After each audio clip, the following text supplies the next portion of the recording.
Today we're doing season predictions for Notre Dame. The Fighting Irish coming off of another great year. How are they going to do in 2022? Let's find out.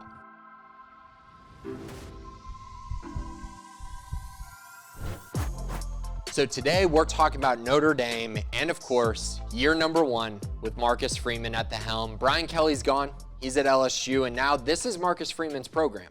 Right, Tommy Rees is back at offensive coordinator, and I think they feel like they have a really good coaching staff that can continue to elevate this program to the next level.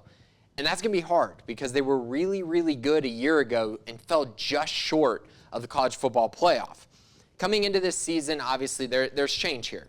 Right, the quarterback position is completely up for grabs.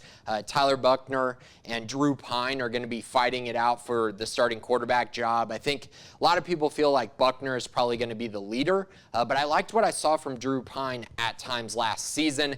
Obviously, that's an area they're going to have to figure out going into this next year if they're going to have any chance at making a college football playoff. Great offensive line, so whoever the quarterback is going to have a great offensive line in front of them. They return 4 or 5 starters, are going to have a great running game. They're going to create great pass protection pockets as well. And I think at the end of the year last year, you really start to see this offensive line take shape. And I really think that going into this year, it's going to be a massive strength in an area that they're going to continue to just get better and better at. And when you can dominate up front, it takes away a lot of the inconsistencies you might have at the quarterback position, at the wide receiver position, and even at running back as well.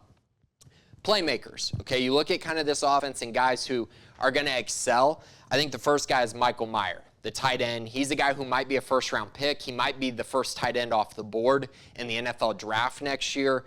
Very good prospect, and a guy who's going to take a lot of the problems away from the quarterback. He's going to be a great safety blanket, but he's also going to be an elite red zone threat as well. At wide receiver, this is where things get kind of interesting in my eyes because they have 2 guys who are older, really need to show out in their final year in Braden Lindsey and Joe Wilkins. 2 guys who I think can be very good, but haven't shown consistency throughout their career, have dealt with some injuries, dealt with just inconsistent play. But then you have the high ceiling guys, and my 2 favorite guys in this wide receiving core, Lorenzo and Dion Colsi. These are 2 guys who I think have the athletic profile to be absolute game changers and playmakers for this Notre Dame offense. They just have to step up to the plate, and I think they will. If they have a quarterback, I think they're going to have a great shot at having breakout seasons for this Fighting Irish offense.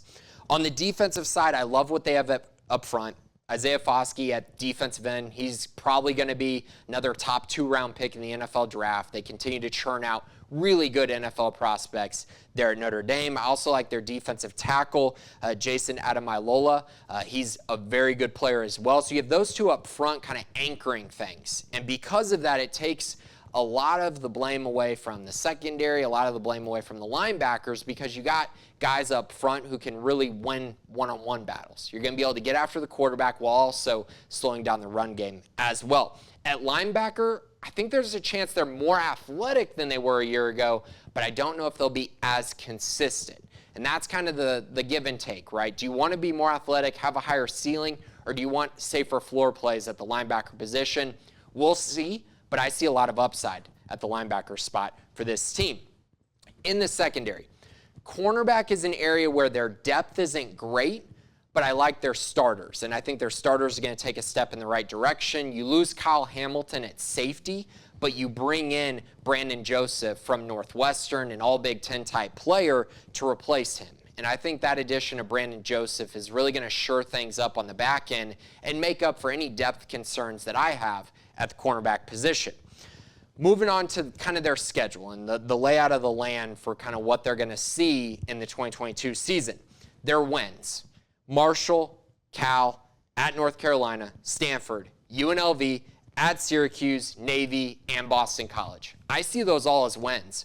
And that makes the schedule extremely manageable.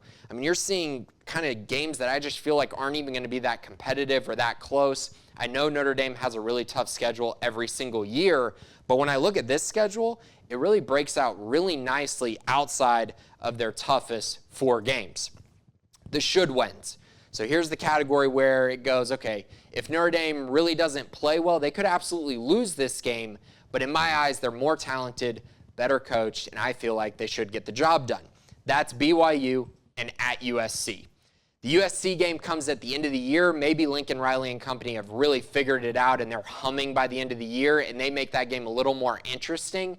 But I just think first-year head coach, I think it's going to be tough for them to beat Notre Dame in year one. So that's why that's in the should-win category. Should lose. I think that should lose for a team like Notre Dame is probably a little harsh. But if there was a game on the schedule that I just feel like they're probably going to lose, there's the highest chance of them losing this game, it's at Ohio State at the beginning of the year. I think C.J. Stroud is terrific. I just think they're going to have problems in the secondary stopping that offense, as everyone in the country will. And so I could see them losing an early game to the Buckeyes. The only game that I have in the close calls that's a complete toss-up for me is the Clemson game. I think if I were betting right now, I would probably bet that Notre Dame is going to win that game. My issue is if Clemson comes out and finds a quarterback who's better than the quarterback Notre Dame finds, that game gets a lot more interesting. And in that case, I would probably take Clemson to win that one. So that is the ultimate swing game in my eyes, and the game that I kind of look at and go, okay, we're going to have to see and see how the season progresses. But as of right now, I would probably pick Notre Dame to win that game. The over-under right now on the Irish is 9.5, and I am absolutely taking the over. It's a tough schedule, but I think it's pretty manageable for them to get to 10 wins this upcoming season.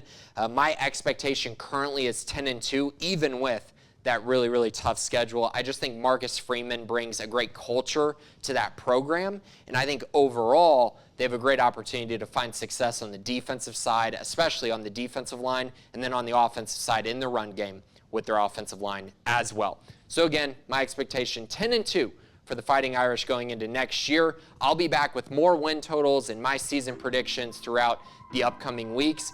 But thanks for joining today. I'm Grayson Greenhaver.